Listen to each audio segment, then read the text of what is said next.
Boa noite, turma. Tudo bem? Estou morrendo de saudade de todos. Sintam todos abraçados aqui virtualmente. É um prazer para mim estar aqui falando virtualmente com vocês. Espero que todos estejam bem e estamos aqui tentando fazer com que as coisas andem, que vocês não saiam prejudicados. Fiquem tranquilos que tudo vai dar certo, mudança é assim mesmo, a gente fica inseguro, né, com incerteza das coisas, mas as coisas vão se ajeitando, né?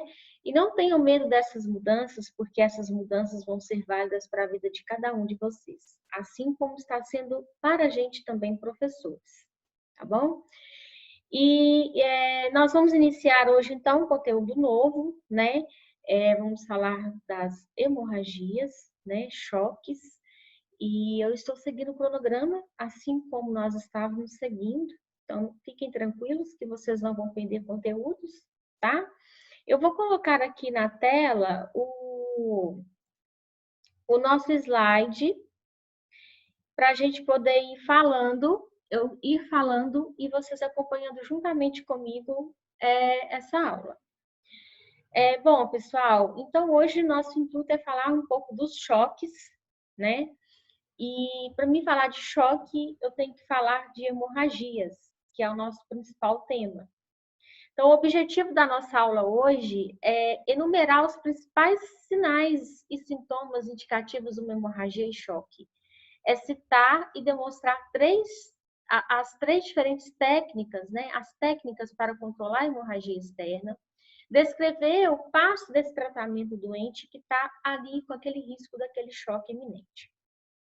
Então, para começar a falar de hemorragia, a gente vai fazer uma breve revisão aqui sobre a circulação sistêmica, né? Vocês já viram na anatomia, né, a circulação sistêmica, eu já falei um pouco dela na sala de aula. Então, vocês conhecem que a nossa circulação sistêmica, ela é composta por veias e artérias, né?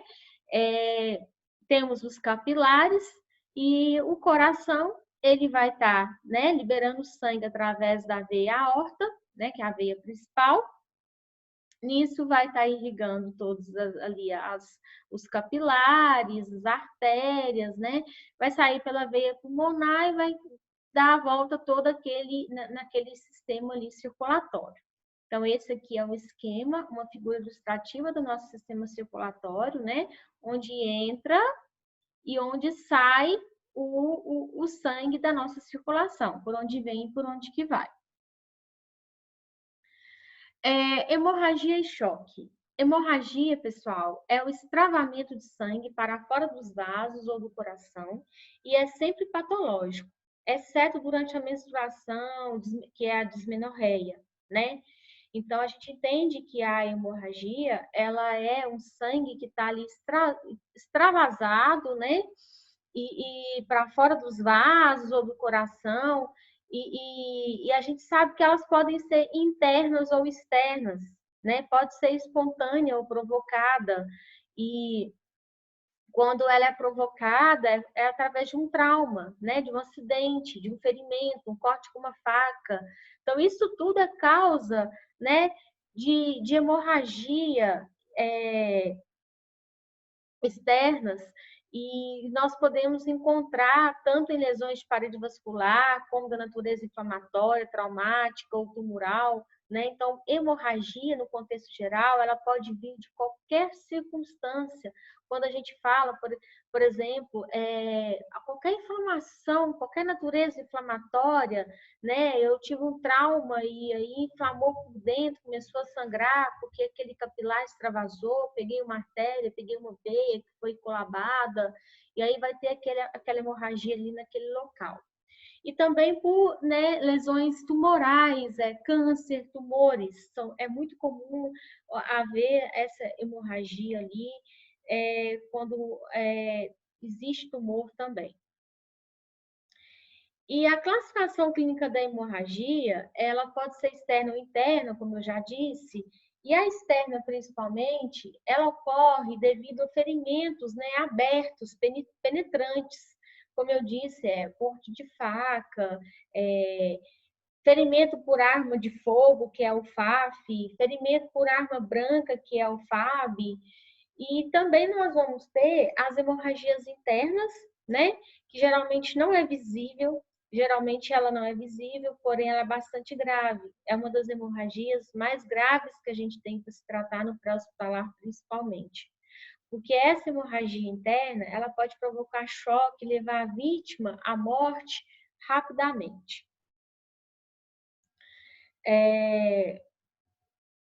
A hemorragia externa, ela tem como sinais e sintomas agitação, palidez cutânea, sudorese intensa, pele fria pegajosa, taquicardia, né? Essa taquicardia com uma vítima de trauma, por exemplo, com hemorragia externa, uma amputação, ela vai estar acima de 100 a 120 batimentos por minuto. E porque os batimentos normais é de 60 a 100. Então, essa taquicardia vai estar geralmente acima de 120 batimentos por minuto. Aí, essa vítima vai evoluir para uma hipotensão, ela vai sentir muita sede, vai sentir fraqueza, porque ela está perdendo sangue, então ela vai sentir fraqueza, que é a astenia. E a hemorragia interna, a gente tem como sinais e sintomas os mesmos da hemorragia externa. Porém, a gente tem que ficar muito atento a essa hemorragia interna, porque você não está vendo o sangramento. Então, você tem que ficar mais atento a ela do que da outra hemorragia. Então, na verdade, pode ocorrer perda de sangue, né, ou secreções pelo nariz, pelo ouvido, como a gente viu nas explicações dos trabalhos de trauma, que a hemorragia pelo nariz é epistaxe e a hemorragia pelo ouvido é otorragia. Isso é muito comum quando ocorre um traumatismo craniano, né, que é o TCE. Pode ocorrer também vômitos ou tosse com presença de sangue. Isso também pode estar dando, o seu corpo está dando sinal que você está sendo, que você foi acometido e que internamente está extravasando secreção, extravasando sangue. Então, às vezes, dependendo da região que ocorreu aquele trauma, por exemplo, a região abdominal, é muito comum aquela vítima apresentar vômitos e com presença de sangue. Nós, no pré-hospitalar, a gente joga muito água oxigenada naquele vômito ali na hora, para poder ver se vai ferver aquele sangramento, para ver se realmente aquelas rajas avermelhadas é sangue. Porque isso vai me dar um sinal de que aquela vítima, ela realmente está tendo uma hemorragia interna, que ela precisa de ter cuidados adequados ali, porque senão ela vai evoluir para o choque hemorrágico. Outro sintoma importante na hemorragia interna, gente, é a rigidez ou espasmo dos músculos abdominais. É muito comum o músculo ficar, o abdômen endurecer. Isso é um sinal típico de hemorragia abdominal interna, tá? A rigidez que a gente diz é aquilo, é o músculo, né, o abdômen ficar endurecido como se fosse uma parede torácica. E nessa situação, gente, infelizmente, quando isso ocorre, quando você consegue presenciar isso, essa vítima já está no último grau de choque, que a gente vai ver mais à frente. Outro sintoma importante de hemorragia interna é a dor abdominal. O paciente ele queixa muita dor abdominal.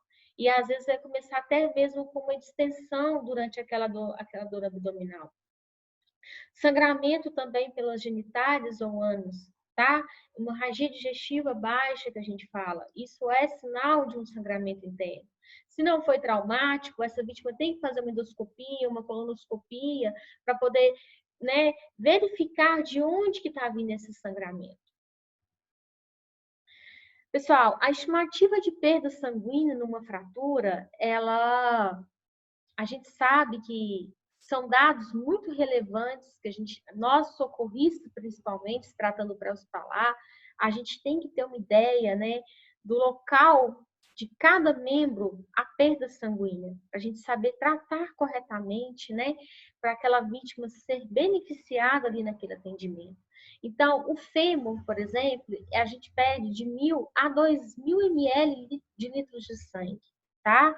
A gente tem que ficar muito atento à fratura de fêmur, porque é uma das fraturas que mais evolui para óbito, é a de fêmur e a de pelve. Porque a pelve, ela tem um risco de perder acima de 1.000 ml de sangue, e quando isso ocorre, é sangramento maciço que a gente fala, que eles sabem que sangramentos coagulados, ele é muito extenso, muito rápido. Então, vítima de trauma de pelve, faça a imobilização na pelve e introduz aquele soro fisiológico ali para poder estar repondo líquido, porque aquela vítima, ela vai evoluir para o choque hipovolêmico e vai evoluir com a parada cardiorrespiratória devido à perda sanguínea. E aí nós sabemos que as costelas, a gente perde até 125 ml de sangue, o úmero, a região do braço, de 500 a 750 ml de sangue. A tíbia e a fíbula, a gente perde 500 a 1.000 ml de sangue. Então, esses dados é muito importante no pré-hospitalar, vocês saberem disso para tratar aquela vítima de trauma.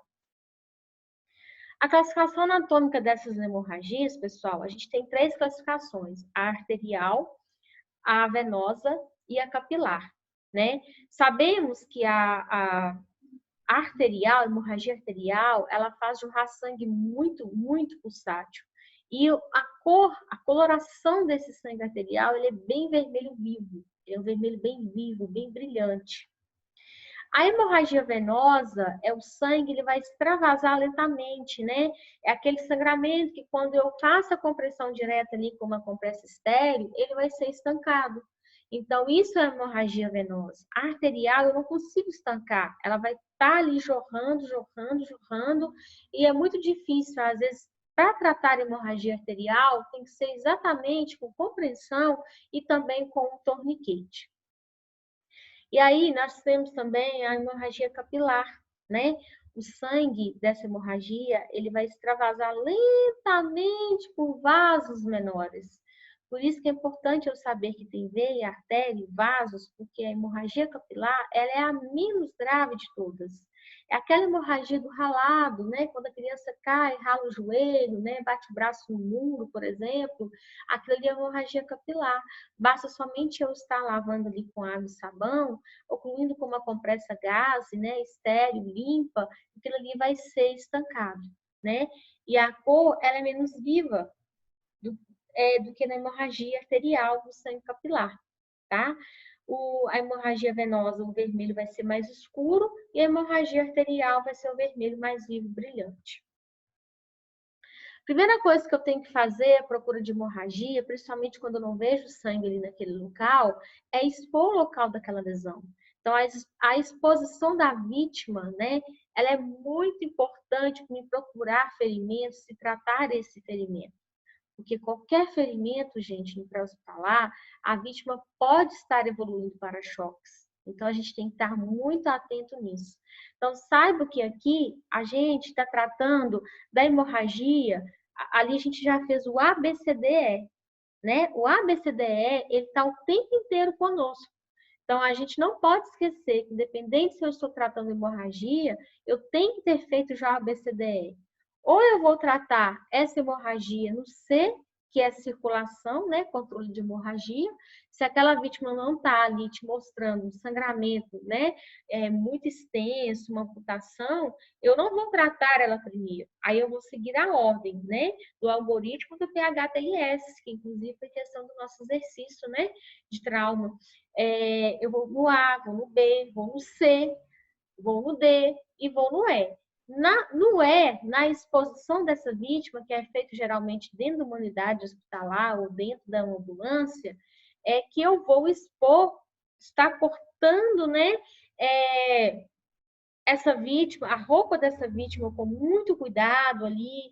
Eu vou ter que estar expondo a roupa dessa vítima ali de acordo com o que está aqui no slide, ó, nas extremidades, na costura, na linha da costura, para quê? Porque depois, se essa vítima ela quer aproveitar essa roupa, ela tem como costurar novamente uma calça. Às vezes é uma calça de marca que ela comprou recentemente, que ela gosta tanto, uma jaqueta, né, dessas jaquetas de motociclista, que é muito cara. Então, se eu não consigo tirar essa roupa para estar expondo essa vítima e tratar, né, buscar ferimento para tratar essa hemorragia, eu tenho que estar fazendo, né, corretamente, cortar essa roupa de uma forma correta. Porque, pessoal, isso é muito sério, isso dá até processo quando você corta uma roupa de uma vítima na rua, que essa vítima não autorizou você cortar. Então, isso tem que ser muito bem conversado ali na hora, porque senão isso dá um processo, um problema danado. Então, eu tenho que verificar todo tipo de ferimento e material a ser utilizado no controle desse sangramento. Não sei o que aconteceu aqui. Agora deu. A primeira técnica, né, que eu tenho para tratar um ferimento, né, ensanguentante ali, sanguinante, desculpa, é a técnica da compressão direta. Essa técnica ainda funciona, tá? Ela foi retirada por né? É uma técnica que está em protocolos ainda, principalmente nas guidelines, nos PHTLS, mas é uma técnica que foi retirada já há um tempo atrás e ela é uma técnica que funciona, que ajuda muito ali a primeiro momento dos primeiros socorros da hemorragia. Então, essa técnica de pressão direta, vocês podem fazer, ela funciona. Eu vou pegar uma compressa ou um tecido limpo ali e vou estar, né, colocando no local desse sangramento e fazendo aquela compressão direta ali para poder tentar sangrar, né, estancar aquele sangue, aquela hemorragia. A segunda técnica que eu tenho para essa, para tratar a hemorragia é o ponto de pressão. Essa técnica, pessoal, não é muito utilizada, porque o profissional que está ali, ele tem que ser muito bem habilitado, ele tem que saber achar aquele ponto de pressão, porque se ele não achar o ponto de pressão, ele vai estar perdendo tempo, ele vai estar, né, aumentando a chance de sobrevida daquela vítima, diminuindo a chance de sobrevida daquela vítima, aumentando o tempo, né, para a evolução a óbito daquela vítima. Então, o ponto de pressão ali, eu só vou fazer se eu tiver certeza que eu sei fazer e eu vou conseguir estancar, ajudar a estancar aquele sangue. E o terceiro ponto, né, a terceira técnica a estancar um sangramento é o torniquete. O torniquete, pessoal, até então, a gente já falou disso em sala, o torniquete, ele é uma briga danada, né? Ele vai e volta dos protocolos, o BHTLS oitavo e nono, ele está presente, lá deixa bem claro, né, como que usa o torniquete, e, na verdade, a gente, a princípio, vai sempre tentar estancar aquela hemorragia fazendo compressões diretas, tá? Com uma compressa limpa, um tecido limpo ali naquele local. Então, independente se eu vou usar o torniquete, eu tenho que fazer primeiro aquela compressão do curativo para poder estancar aquele sangramento. E aí, não estancou o sangramento, não é uma fratura exposta nesse caso. Não estancou o sangramento, você viu que aquela compressa está se encharcando, que às vezes rompeu uma artéria ali, e aí você não está conseguindo comprimir bem, né, fechar bem aquele curativo. Então, é preciso sim usar o torniquete. Então, o torniquete, pessoal, existe várias formas de você saber usar o torniquete. Eu tenho que saber usar um torniquete, porque eu vou salvar a vida de uma pessoa se eu usar o torniquete. Então, dependendo da situação da hemorragia, se você não conseguiu estancar até na sua própria casa o sangramento, faça um torniquete. Vocês podem fazer o torniquete, tá? Então, vocês estão vendo aqui várias imagens aqui no slide de torniquete. O torniquete mais adequado é esse torniquete aqui de cima, esse pretinho. Esse é o torniquete profissional, é o torniquete arterial que a gente fala, tá? Geralmente ele existe nos serviços de pré-hospitalar e não são todos esses serviços que têm esse torniquete. SAMU aqui, bombeiros, se eu não me engano, eles não têm esse torniquete arterial.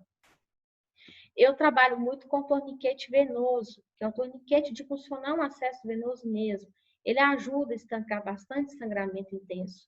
Porém, ele não vai estancar da forma que o torniquete arterial, esse preto, né, vai ser estancado.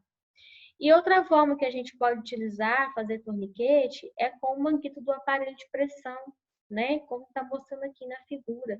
Se é uma amputação, no SAMU a gente utiliza muito esse manguito, porque nós não temos um torniquete arterial, o manguito ele faz a mesma função do torniquete arterial, porque esse torniquete é um torniquete muito caro, e não tem como ficar tendo muito torniquete, porque, né, de acordo com a demanda da instituição, eles não ficam querendo comprar tanto torniquete arterial, porque é um torniquete caro.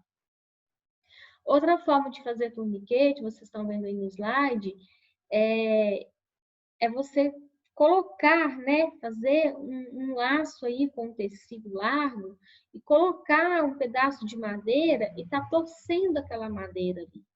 Isso também funciona. A gente tem que lembrar que a forma de fazer torniquete não pode ser nada estreito, nada fino, porque senão você vai causar dano naquele membro, a vítima vai perder aquele membro. Então, por isso que torniquete é uma história assim muito preocupante, por isso que as literaturas vão e voltam, né? Vai na frente e volta atrás com o torniquete. Por quê? Porque as pessoas que não são treinadas, que não são habilitadas para estar usando esse tipo de instrumento, elas vão talvez utilizar qualquer tipo de coisa naquele membro. Então, isso pode causar perda de tecido, né? Mais lesão naquele membro que foi afetado. Então, vocês como técnicos de enfermagem, vocês têm que ter esse conhecimento, porque até na própria casa de vocês, vocês podem, né, presenciar algum tipo de sangramento e vocês podem poder fazer esse tipo de torniquete. Então, existem protocolos para fazer torniquete. Pessoal, acho que deu errado aqui, não sei, acho que eu apertei aqui sem querer. Mas vamos lá, vamos voltar aqui.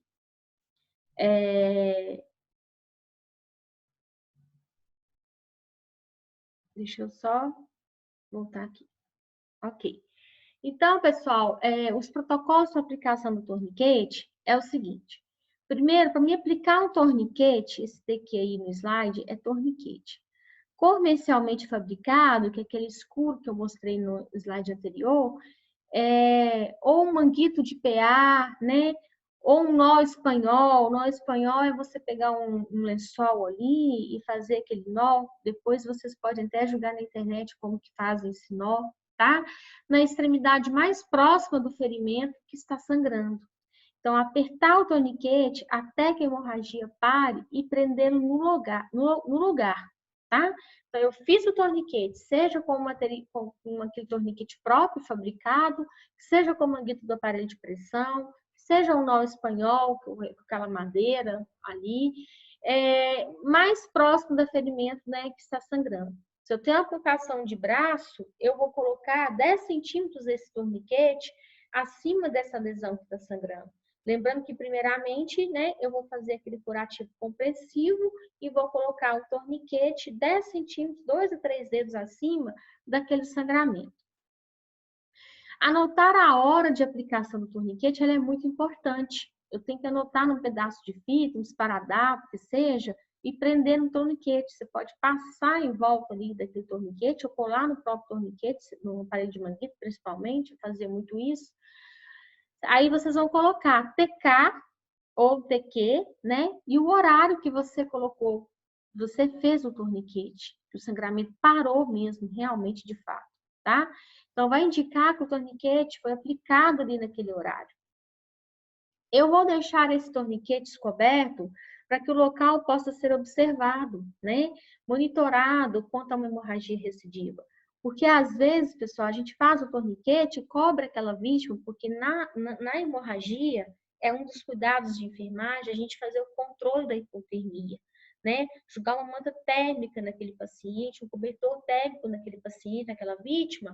Por quê? Porque a hemorragia, a vítima vai ter perda de temperatura. Então, além dela evoluir para o choque, ela vai ter perda de temperatura e ela vai complicar o quadro dela. Então, às vezes faz o torniquete e cobre toda a vítima. Então, eu deixo o braço do torniquete, né, feito descoberto para mim estar monitorando, porque é muito comum eu fazer o torniquete, minutos depois, aquele sangramento está voltando, que isso chama hemorragia recidiva. tá? E se o sangramento continuar após essa aplicação, né? O aperto do torniquete, né? E o aperto do torniquete inicial não resolveu, eu tenho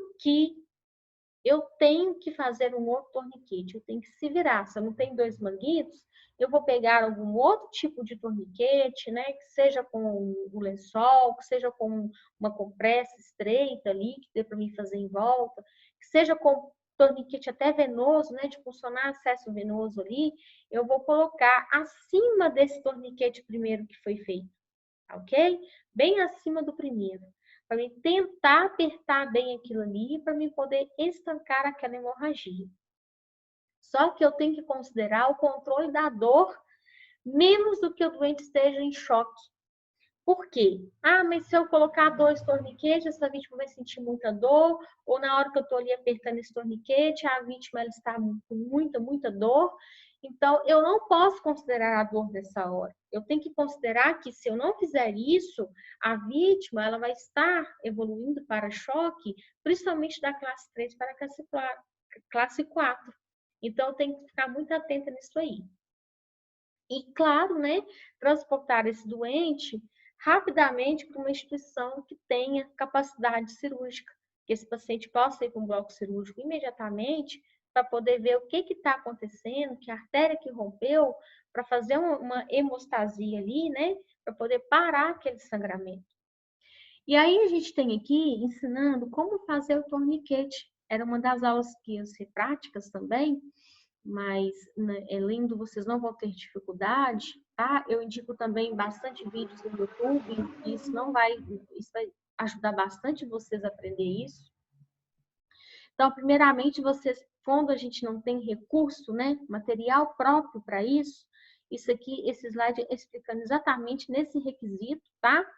Eu vou usar pano resistente, não pode ser pano que vai rasgar, pano largo, né? Um lençol, né? Uma coisa que ainda não esteja muito fraca, muito ruim, em média de 10 centímetros, tá? Em média de 2, 3 dedos de largura. Eu nunca vou usar nada fino, né? Como eu disse anteriormente, eu não vou usar arame, não vou usar nada pontiagudo, nada fino, corda muito fina, para me poder passar ali naquele membro, porque eu vou causar ferimento naquela pele, né? Eu vou piorar a situação daquela vítima. Então, o que eu tenho que fazer? Eu vou enrolar esse pano ao redor do membro, em média 5 centímetros acima do ferimento. Vou dar um nó, enrolei, dei um nó, vou torcer um pedaço de madeira nesse pano, vou pegar esse nó, vou colocar a madeira dentro e vou torcer, por exemplo, se eu não tenho nenhum recurso, eu vou usar essa madeira, né? Até parar essa hemorragia. Vou torcer mesmo, vou torcer, vou torcer. Eu lembro que quando eu entrei no meu serviço SAMU, o primeiro torniquete que a gente fez foi numa rodovia ali, sentido Tatiaia do Sul, foi uma amputação de, acho que foi braço, se eu não me engano. A gente não tinha recurso nenhum de torniquete. O torniquete naquela época, ele era utilizado em extremamente casos e ele era aquela época assim, de afrouxar de 10 a 15 minutos, né? Se fosse hoje, a gente ia fazer esse torniquete com um pedaço de madeira do local e nós íamos levar o paciente para o hospital de destino com esse torniquete, afrouxando esse torniquete. Hoje não. Hoje a gente levaria para o hospital com esse torniquete pronto, feito, sangramento estancado. Se não estancou, ia fazer outro desse torniquete acima do torniquete já feito, né? O torniquete primário. E eu ia levar para o hospital dessa forma. Então, eu vou fixar esse pedaço de madeira, né? Ali, vou torcendo. A gente fez isso com a madeira que a gente pegou no local ali. Ali tinha muita árvore, tem muita árvore, então ficou fácil a gente achar madeira.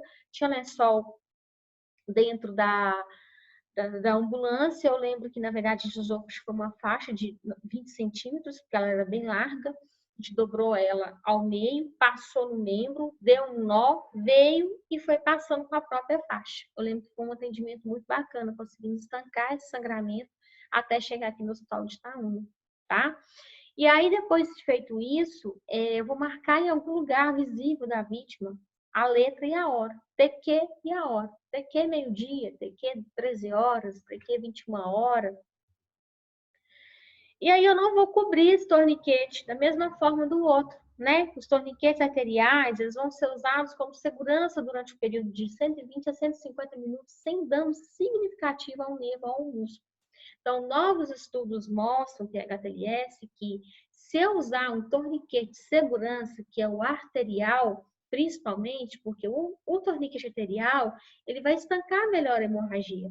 Já o torniquete venoso, que é o torniquete de acesso venoso, né, aquele azul que a gente viu no slide anterior, que ele não vai, você não vai talvez conseguir estancar esse sangramento. Mas se você conseguir, ele principalmente vai poder ficar de 120 a 150 minutos desse membro. Então, o arterial, como ele é mais forte, mais resistente, ele estanca melhor, o estudo quis mostrar aqui que ele pode ficar também de 120 a 150 minutos naquele membro, sem dano significativo nenhum, sem dano nenhum nesse músculo, nesse nervo, ok? E uma vez aplicado o torniquete, eu devo deixar o torniquete no local até que não seja mais necessário, tá? Se eu coloquei, uma vez aplicado o torniquete, deve ser deixado no local até que não seja mais necessário. Então, coloquei o torniquete e eu não vou tirar mais. Ele vai ficar ali até estancar essa hemorragia. Aqui são os pontos principais arteriais. Isso que vocês têm que ter noção, tá? Temporal, a carótida, a braquial, a radial, a ulnar, a femoral, a poplítea e a pedial. E também a tibial. Então, são pontos arteriais que, se eu tiver uma hemorragia muito extensa e eu conhecê-lo e souber identificá-lo, eu vou fazer aquela compressão e vai me ajudar. Já vi casos de enfermeiros contando de transportar paciente com hemorragia muito extensa, feito torniquete, e não conseguir estancar o sangramento com torniquete, porque até então não utilizava 2 torniquetes. Hoje eu posso utilizar 2 torniquetes. Ela fazia compressões ali na região femoral, mesomédico, ela de um lado, o médico do outro. Aquilo ajudou aquela circulação sanguínea passar ali, circular para aqueles membros, e aí a hemorragia foi diminuindo. Então, foi um benefício, um ganho muito grande para aquela vítima. Isso deu muito certo. E aí, pessoal, falando de hemorragia, a gente tem que falar de choque, né? E sabemos que a hemorragia, ela é um dos principais, né? As principais causas da evolução do choque, principalmente o choque hipovolêmico e o hemorrágico. Então, choque, nós sabemos que é a incapacidade do sistema respiratório de fornecer O2 nos tecidos, né? Oxigênio nos tecidos. Então, por algum motivo ali, uma perda sanguínea, né?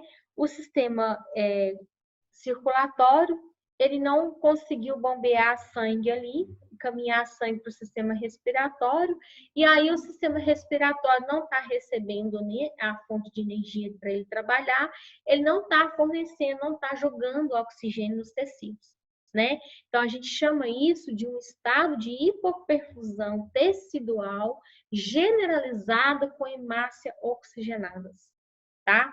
Então, o choque, vocês têm que saber muito bem o conceito de choque.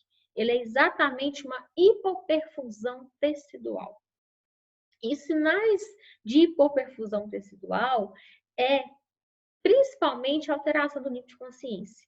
Então, alteração do nível de consciência, alterações respiratórias, alterações cardiovasculares, a oligúria, né? O que é a oligúria? A ausência, né? A diminuição na verdade, é a diminuição da diurese, tá? Oligúria é a diminuição da diurese. Redução da perfusão periférica. Então, peguei um paciente, não tem hemorragia ali, né? Para mim, me vendo externa, mas o paciente está confuso, palidez cutânea, sentindo sede, está com uma perfusão capilar ruim, na hora que eu vou verificar ali o C, a letra C do ABCDE, eu vou verificar a perfusão capilar. Se isso aqui não está vermelho, não está uma boa perfusão como a nossa, ele pode estar em estado de choque primário. O choque tem várias fases, né? Que aí a fase do choque, ela pode ser compensatória e não compensatória, né? A fase compensatória do choque, o que vai ocorrer? é o aumento da frequência cardíaca e a contratilidade. Vai ocorrer uma vasoconstrução venosa, o aumento do retorno venoso e uma vasodilatação arterial. Então, eu vou ter o aumento do retorno venoso e uma diminuição do retorno arterial. Eu vou ter uma redistribuição do fluxo sanguíneo, né, para as vísceras, para a pele, para os músculos, para o coração, para o pulmão e para o cérebro, né? Principalmente para os nossos órgãos-alvo, que é o coração, o pulmão e o cérebro. A fase de não compensatória do choque, né, que é a descompensação, aqui ficou errado, mas é descompensação, ela é a hipotensão. O paciente não tem sinais sugestivos de hemorragia externa, mas o paciente tem sinais sugestivos de hemorragia interna, né? Principalmente relacionado com uma hipotensão. Esse paciente está na fase descompensatória do choque. A fase compensatória, nós vimos que é o aumento da frequência cardíaca, né? Seguido desse aumento dessa frequência cardíaca, a gente vai ter palidez cutânea, sudorese, confusão mental. Ele ainda está na fase do choque compensatório. Se essa vítima for tratada nessa fase compensatória, ela vai sobreviver facilmente. Agora, não foi tratado, não consegui perceber essa fase, eu fui para uma fase, a vítima já está com uma queda de pressão, né? Que é a PA, no caso, é a pressão arterial na hipotensão. O que eles vão calcular? É o débito cardíaco vezes a resistência vascular sistêmica. Por quê? No débito cardíaco, ele vai verificar se aquela vítima está tendo uma hipovolemia ou se ela tem uma insuficiência cardíaca crônica, se ela já tem uma arritmia.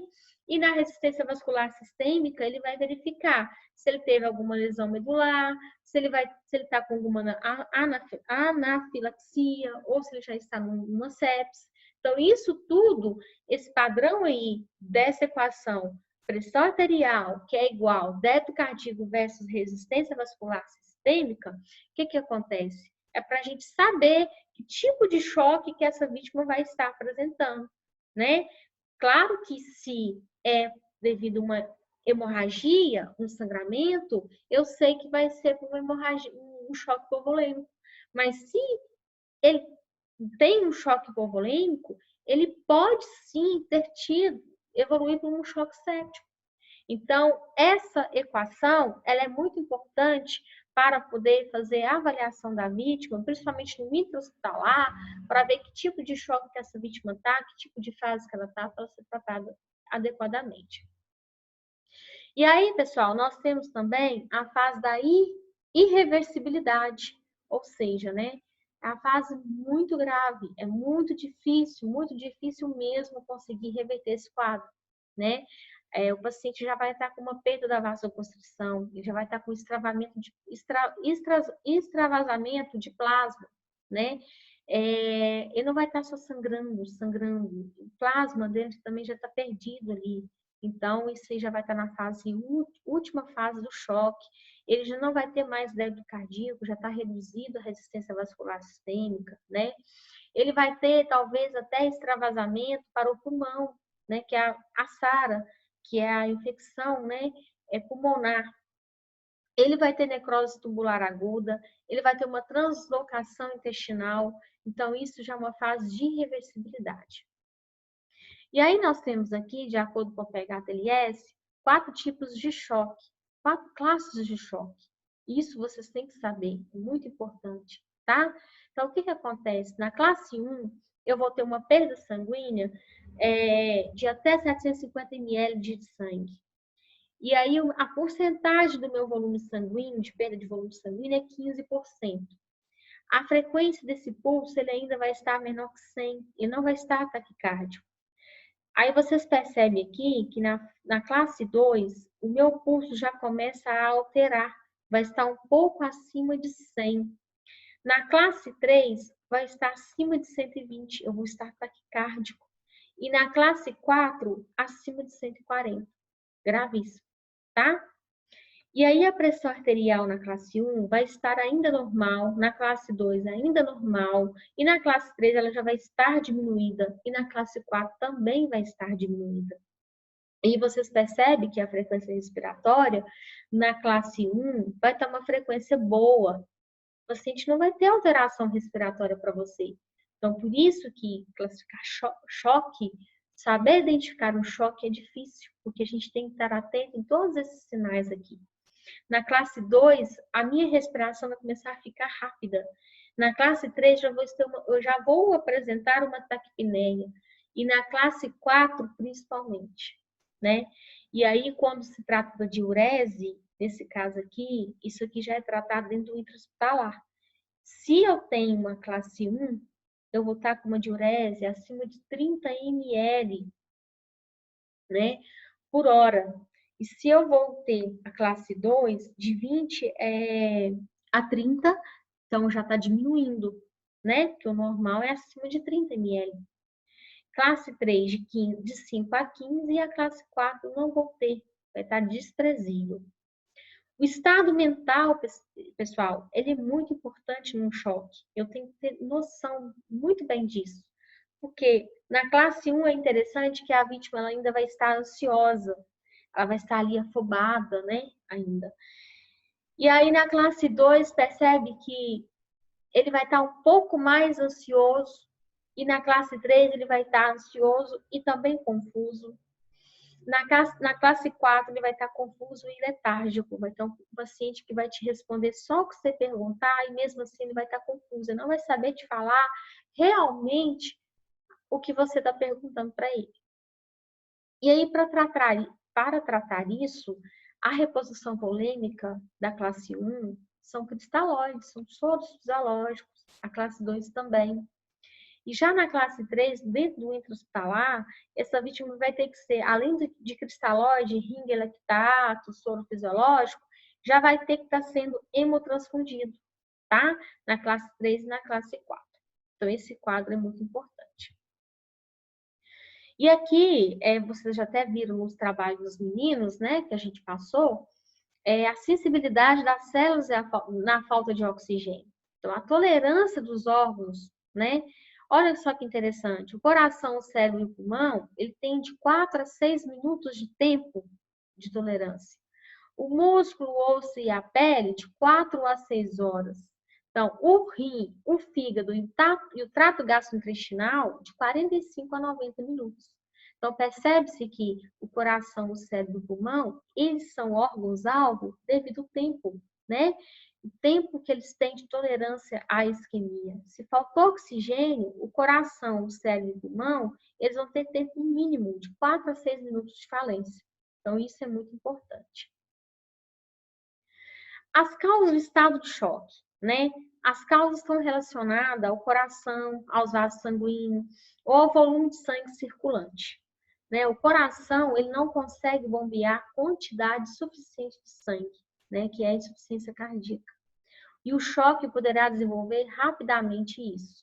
Nos vasos sanguíneos, o sistema circulatório ele deve, né, ser um sistema fechado. É aquilo que a gente viu no início, por isso a gente tem falado daquilo no início. Né?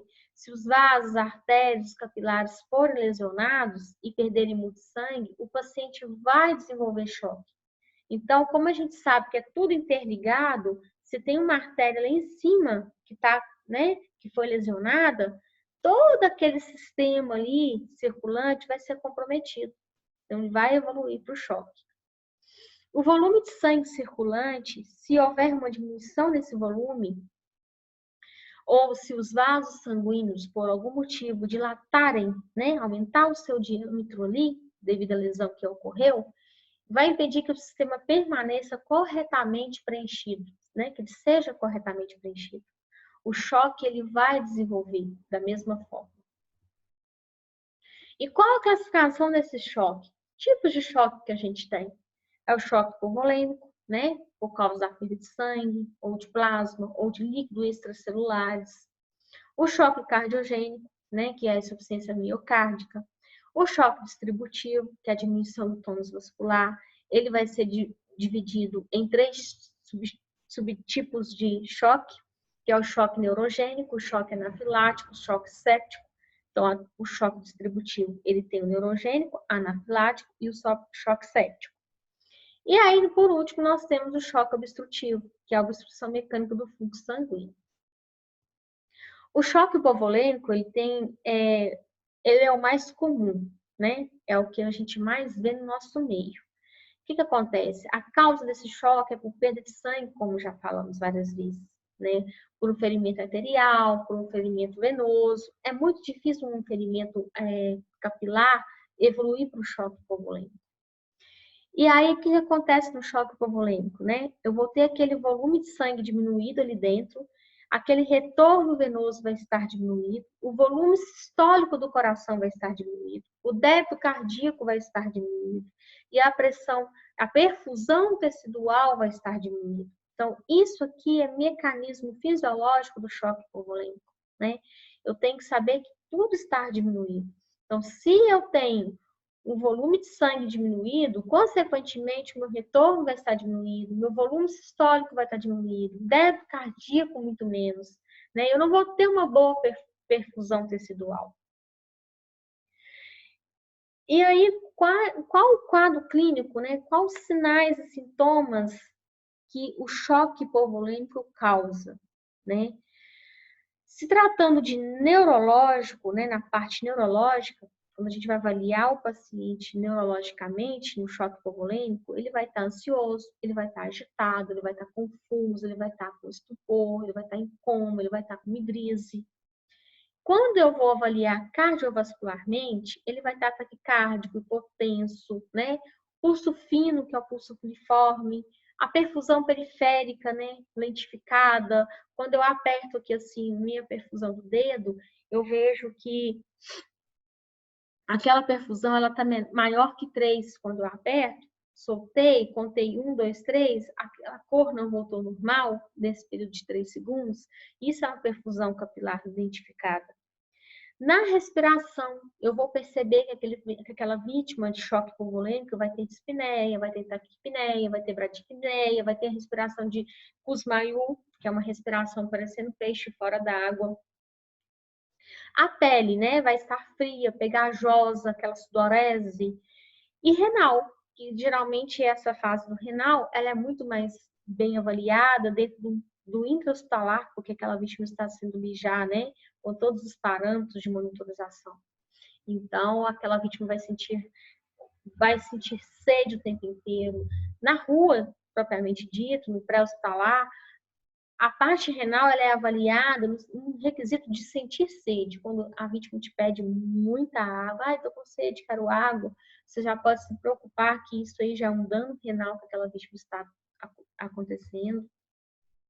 E qual o tratamento desse choque? Eu vou posicionar a vítima deitada em decúbito dorsal, vou abrir as vias aéreas, estabilizando a coluna cervical, vou fazer o ABCDE. O ABCDE ele vai entrar muito bem nesse choque. Eu vou avaliar a respiração, a circulação. Eu vou ministrar oxigênio se for necessário. Quando eu coloquei a oximetria de pulso, né? Ali o oxímetro no dedo daquela vítima, se está menor que 90, eu tenho que administrar um oxigênio ali. Eu vou controlar a hemorragia externa, né? Se tiver.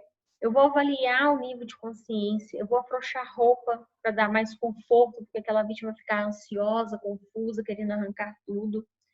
Eu vou imobilizar essa vítima se necessário e eu vou prevenir a perda do calor corporal, né? Foi o que eu falei, uma vítima de choque hipovolêmico, principalmente, ela vai sentir frio, muito frio mesmo. Então, porque ela está perdendo líquido, volume. Então, eu tenho que evitar essa perda desse sangue, né? Eu tenho que cobrir, colocar uma manta térmica, um cobertor térmico ali, porque essa vítima está perdendo mesmo volume. E eu nunca, jamais, pessoal, nunca, jamais eu vou oferecer líquido para essa vítima, tá? Não vou permitir ingestão nenhuma de líquido para essa vítima. Independente se te pede água, você não vai dar água. E aí, qual o esquema de decisão nessa reanimação desse choque, né? Adultos em choque classe 2 e 3 ou 4 vai sempre receber bolos de 1 a 2 litros de solução de cristalóide aquecido. No pré-hospitalar, a gente não utiliza soro aquecido, a gente utiliza muito ringue lactato, porque ele é mais composto, tá? Já no intra-hospitalar, ele é utilizado mais o soro fisiológico, como cristalóide, aquecido, porque a função do soro fisiológico aquecido ali vai ajudar que aquela vítima de perda sanguínea não tenha uma hipotermia, que aquela queda de temperatura seja brusca. Então, por isso que ela é usada aquecida de 37 a 42 graus, tá? E em crianças, eu vou, né, dar bolos de 20 ml por quilograma de solução cristalóide aquecida. Então, esse cálculo, geralmente, ele é feito pelo médico, tá? No intra, no extra-hospitalar. E aí, nós, técnicos de enfermagem, vamos só, né, preparar aquele cristalóide e administrar, funcionar aquele acesso. Lembrando que a função de acesso venoso em paciente de choque, ela tem que ser bem calibrosa, se possível, já com 20, que na maioria das vezes ela é muito difícil de ser funcionado, porque a perda sanguínea, se for muita, você não tem um acesso bom. Mas o ideal é você funcionar no mínimo com gel com 20, de 20 ao 18. E qual que é a monitorização hemodinâmica disso tudo? A frequência cardíaca, eu tenho que monitorar para mim ver se o paciente está com uma taquicardia ou não, né? A pressão arterial sistêmica, ela tem que estar sempre acima de 90 milímetros por mercúrio, né? A pressão arterial média tem que estar de 65 a 90 e contando uma boa perfusão. Isso vai estar geralmente monitorado numa sala vermelha ou dentro de um CTI, né? Essa vítima de choque hemorrágico aí, hipovolêmico. Então, vai estar dentro lá monitorado por múltiplos parâmetros, né? No monitor cardíaco lá dentro do CTI. Quando uma USA tem como a USA tem esse desfibrilador, o desfibrilador é possível monitorar. Então, geralmente, quando a USA atende esse tipo de paciente, de trauma, de hemorragia, ela já monitora, o médico pede monitorização exatamente para ver isso aí. Porque através disso aí, a gente vai saber o nível de choque, o tipo de classe de choque que essa vítima está ocorrendo, para a gente ter uma noção de quanto de sangue que essa vítima está perdendo internamente. E aí também vai monitorar a PA invasiva, né? Que é a mais confiável. É a PA que a gente vai fazer manualmente, né? Vai estar sempre monitorando. Geralmente a gente deixa o manguito no braço, vai estar sempre olhando aquela PA. Essa PVC aqui, pessoal, é muito da parte da Yasmin. Não sei se ela vai dar isso para vocês, mas a gente vai olhar a atividade do ventrículo direito, a variação do volume desse ventrículo, para ver se está tendo um bom débito cardíaco, tá? Não vou entrar muito nisso, mas só para vocês terem uma ideia, porque se um dia vocês ouviram falar PVC, o que é PVC? É isso. PVC é monitorar o débito cardíaco, o volume, né, do débito ali, do ventrículo direito. Então, tem valor normal de 7 a 12. E aí, eu vou também monitorar essa diurese, a saturação venosa central, geralmente acolhida uma gasometria, né? Para ver se essa vítima está com uma boa saturação, o valor normal é maior que 70. E lactato, né? Metabolismo anaeróbico. Isso aí na gasometria também, que é feita, né? Que é feita aí o carbonato, mede tudo, é menos que 2 ou mais que 2. E aí, pessoal, na insuficiência respiratória aguda, né, a incapacidade do sistema respiratório manter a oxigenação ou eliminação de CO2, a gente tem a hipoxemia e hipercapnia. Então, isso aí também é monitorado hemodinamicamente no choque hemorrágico, viu? E aí, nós temos que fazer a gasometria arterial, aí são os parâmetros de gasometria arterial, que aí o médico vai avaliar a gravidade dessa vítima para ver o que tem que ser feito para poder monitorar e melhorar a situação hemodinâmica dessa vítima. Tá bom? E aí, pessoal, por hoje é isso. Eu não vou falar dos outros choques aqui, porque a gente está falando de hemorragia, né? A aula de hemorragia é muito pequena, E na prática a gente ia ver assim, tipos de fazer torniquete, compressões, né, ferimentos. Mas aqui fica o meu muito obrigado e aqui são as referências dessa aula. Se vocês quiserem acessar, fiquem à vontade. E aí é isso. Estou aqui para tirar dúvidas de vocês, tá? Amanhã, qualquer coisa pode me mandar também, e-mail, WhatsApp, que aí a gente segue semana que vem com uma próxima aula, ok? Então, beijo para vocês, fiquem com Deus e boa noite.